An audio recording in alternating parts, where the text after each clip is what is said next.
Okay, we know we are in a new economy, but is it better to become an entrepreneur, or is it really safer to work for someone else?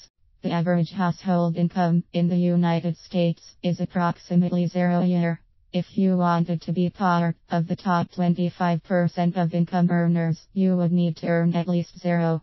To reach the top 10% would be a household income of 40,000, the top 5% 90,000, and to be in the top 1%, you would need a combined household income of at least 80,000 a year.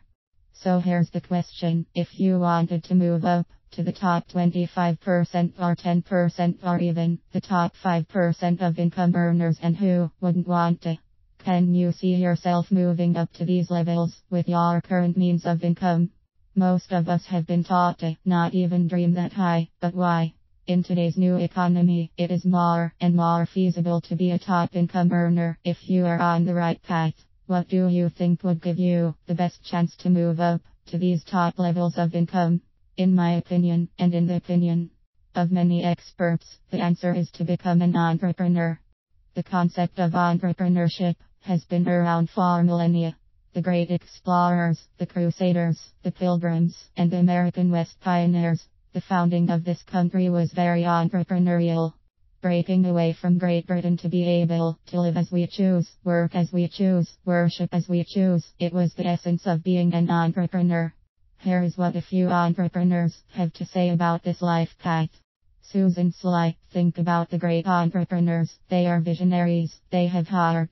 They are willing to do today what others won't, so they can do tomorrow what others can. Kim Kiyosaki: in the world of entrepreneurship, there are no limits. You can make as much as you want depending on how much you want to work and how smart you are and how great a team you put together. But there are reasons people shy away from entrepreneurship. For one, it's not easy. When people decide to become entrepreneurs and work for themselves, they have to make lots of decisions, but they are riskier than you might think. Kevin Harrington, best known as an investor on Shark Tank, shared this: any kind of a retail business with build-outs is extremely expensive. Even a small store such as the popular yogurt shops today can run zero to set up. The typical business startup story is the same: small or large, new or experienced. You are taking a risk and can win big or lose it all, and most entrepreneurs lose it all 2 or 3 times before they make it.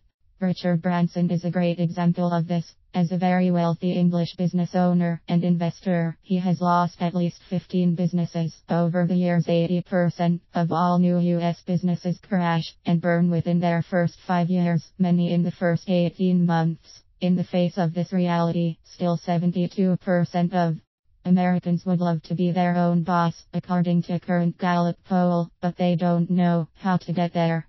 There are actually only 4 options for the average new entrepreneur. 1. You can buy an existing business. The first question to ask is, why are the owners selling? What's wrong with it? Commonly it's because they are tired, it is hard, or maybe they are not making the money they had hoped for. 2. You could buy a franchise. Here there is less risk, and it is a proven system, but it is very expensive, anywhere from 0 to million. 3. You could start something from scratch, a completely new business, but most people don't have the confidence that their product or service idea would really go big, or they are afraid to borrow that much money, or they don't feel they have the skill set to start a new venture, especially in our regulation-ridden and litigious society. 4. They could become an investor in other people's ideas and startups, but that can prove to be very risky indeed. Harry Dent says, venture capitalists, who are the very best and the most sophisticated at investing in new breakthrough businesses, make it on 1 out of 11. That means 10 out of 11 are mediocre or fail, with most of the 10 failing. And angel investors are lucky to get 1 out of 15 or 20. The food and hospitality industry has even a greater risk of failure. Authorities say that 90% of all first-year, non-franchise restaurants fail. Even though 72% of Americans say they want to be entrepreneurs and be their own boss, the bottom line for the 4 traditional options is that each takes money, sometimes a lot of it. They take expertise and they take time. All of that adds up to just too much risk for most people. But what if there was a way that you could have all of the proven aspects of business ownership and still control your own life? What if you had the proven product, the proven systems already in place, proven training, and you were in charge, and you didn't have to risk a ton of money? What if you had all of these good aspects of business, minus the employer? Do you think more people would be open to working for themselves in that environment?